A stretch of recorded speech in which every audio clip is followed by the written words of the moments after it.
Hello, my name is Livia. I am here today to share some of my birth stories and the process I went to getting to do a natural birth with my children and to do it absolutely joyfully.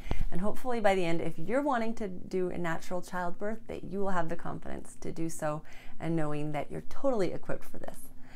So ever since I got married when I was like 20, so I had my first baby, I was 21, and I didn't know a lot about anything really, very little about childbirth, right? So I'm like, hey, I'm gonna do this naturally, I can do this, bodies are made for this, we got this. And then the first one, I guess I kind of went white. My husband was like, you went white and you couldn't talk, you were like overwhelmed with the pain. And so he called for the epidural and they did the epidural.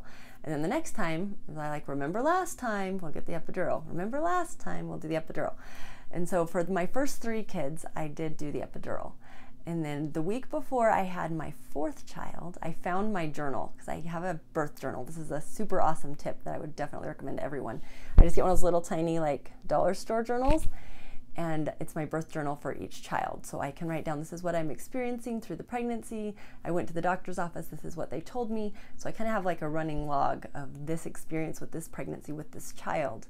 And that was been really cool for me. And then when I go to the hospital, I'll write, okay, this is the time, this is my contractions are starting, and then this is the time we went to the hospital, this is my doctor, this is my nurse. And I write down all those little details and everything in this chronological story of the birth of this child. I thought, how cool would that be to have one for each child? So I have that. Oh, also really cool thing that I do when I'm pregnant, I always get a picture of me pregnant with my child, like me big and pregnant, like a week or a month before you have the baby, depending on how fast you go, because I print those in a 5x7 and I have them in my kids' room, and they love that they can each say, this is what mom looked like when I was in her belly, and that's super fun. So I'm a photographer, so I do that, and it's just been a super fun thing, so I encourage everyone to do that. So you can reach out if you need help or want to schedule something. But so I have this amazing journal that I have with all these kids. The week before I had my 4th, I found this journal, and I just remember in really big bold letters it said, avoid the epidural at all costs. And I was like, I'm glad I found that this week. And so I'm like, okay, because when I had the 3rd one, there was one time I had an epidural and it didn't kick in until after I had the baby. So I was like, man, I just felt it all anyways. Now I'm numb and I can't get up, and you can't eat and you have to have ice chips and all this stuff. And I was like, hey, I can do this. I can do this. I know these things. I can do this. So I'm like, okay, I'm going to research what can I do to have this baby naturally and not have as much pain. Obviously at this point I was experienced. I'd have 3 babies. And what can I do to have less pain, right? And so I had this, and I researched and I learned about acupressure. And I was like, okay, this is cool. This is cool. And there's different points you can do for pain. So like right here, this is a headache point. You can point right there. But I would put my knuckles like this. So I had my husband, I had my mom, and I had, I think it was my husband, my mom, and my mother-in-law, maybe. I don't know. I had 2 or 3 people and my doctor, and they were helping. And I researched on these points and what can you do to relieve labor pains, right? So you put your knuckles like this, and you stick them right in the small of your back. So like where your spine goes down, and then right at the base of the spine on both sides, like that. So like both hands like this. So I would just stick them behind my back, and then I would lean into the bed. And then there's a spot on your foot. You'll have to research what it is. I don't remember at this moment. But you can push right there, and then there was a point on my foot where I'd have my husband rub on that point, and when the contraction hit, we would do that, and it relieved the pain so much, and I was able to have this baby naturally. He was my 4th. He was my biggest, 8.5 pounds of all my babies. He was the biggest, and I did him naturally. And the other cool thing that I did, some people think this is really weird, but I had them put a mirror in there, because I'm like, I want to see what is going on. And so it would like give me a focus point of, let me see this baby. Can I see him when he comes out? And it was kind of cool to have that experience to actually see my baby coming out. And that was really, really special. And then I made sure that I had them put the baby right on my chest when he came out. And that was super special too. That I didn't do that with the others. They just like whisk them off and they go do their thing. And if the baby's healthy, like before they even cut the cord, they can give you your baby, and you can put them right on your chest, on your skin, and you can feel that little baby and bond with them. I feel like that's really important. So I encourage you to do that, and you have to just tell your doctor ahead of time. You have to tell them what you want, and they will make sure that they facilitate that. But if you don't know it's even an option, then you tend to not think that. So that's an option. I think it's really cool, and I would definitely do that. So between my 4th and my 5th child, I was introduced to essential oils, and I started using them for just about everything in my life. And it was huge. It like helped with all kinds of respiratory things and pain things and I used to puke with my children, not with my children, but like when I was pregnant, I would puke, and with the first one I would pass out, and I would try to do ginger. They say, oh, ginger takes care of it. So I would eat ginger, and I actually puked on the side of the road on my way home from buying the little ginger thing.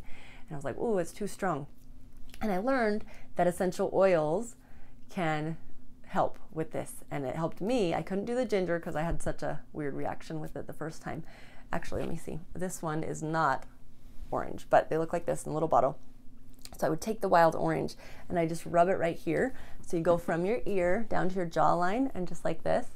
So this works for us for nausea. Anytime we're traveling and someone's getting car sick, I keep a bottle of wild orange in my car and we'll do this and it will knock it out. So with my 5th child, I had acupressure that I knew about, and I had essential oils, and it was fabulous. Oh my gosh, it was so nice. Like, I just knew what to do, and I had the oils, and they would help with the pain, and they would help with the nausea, they would help with back pains and sores and everything that goes on with having a baby.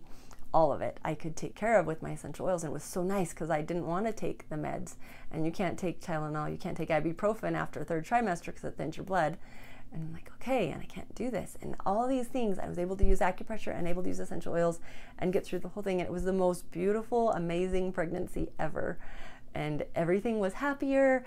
I was healthier.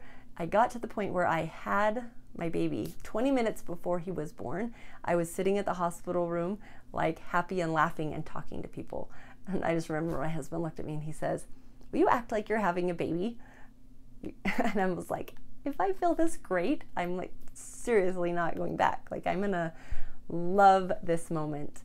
Another thing was that on my 5th baby, I was like, I've always wanted a midwife, and I didn't get a midwife. The other ones, I had a regular doctor in the hospital and all of that. I still didn't get a birth center. We did it at the hospital. That was the compromise. We do it at the hospital, but I got my midwife, and that was fabulous. I feel like she was more paying attention to me as a person and like what I needed rather than just the medical procedure of it. So that was really cool. If I had the chance again and it was all, you know, my choice and I could do it, I would probably do it at a birth center with a midwife, obviously, unless you're high risk, you know, have a doctor on the back end as curing, like, you know, in case of emergency or anything. But it was this beautiful thing, and they took my baby, they put him right on me, I got to hug him and bond with him. And it was just really special to know that I was really feeling great until 20 minutes before my baby was born. It was fabulous.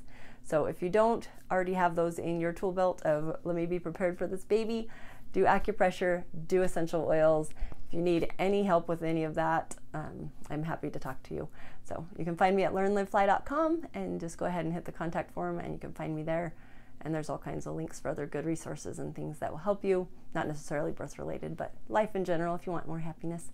So thank you for inviting me to share my story about birth and doing it naturally. It's totally worth it. There's something so amazing. If you feel anything inside of you saying that you want to do it naturally, go with that. Trust it, because it's a magical experience. It was like you feel the baby, you are having the baby, your body fully experiences this birth process, which I believe we're meant to feel. And if you don't, then you're totally numbed out with your epidural and you just miss the whole experience. So it was a very sacred experience for me to be able to have my last 2 babies naturally. So I encourage anyone who feels that call, but most importantly, just listen to your heart, listen to your inspiration, listen to your guidance, listen to the Spirit, listen to God, whatever your source is. Listen to that and go with what you really feel and stand up for what you believe in your heart and what you're feeling, because mothers know. It's ingrained into us. You were born for this. This is why you were here, to multiply and replenish the earth, to create children. Your body knows what to do. It's inherently in your DNA. That's part of being a woman, and it's a beautiful, beautiful thing. So you know how to be a woman. Your baby knows how to be a baby. And the whole process is beautiful. Just work together, listen to your body, listen to your baby, and go with where your heart is telling you, and really do what's right for you. There's no judgment. If you get an epidural, great. If you don't, great. Do what's right for you and what's right for your baby, and trust that intuition within you. Thank you.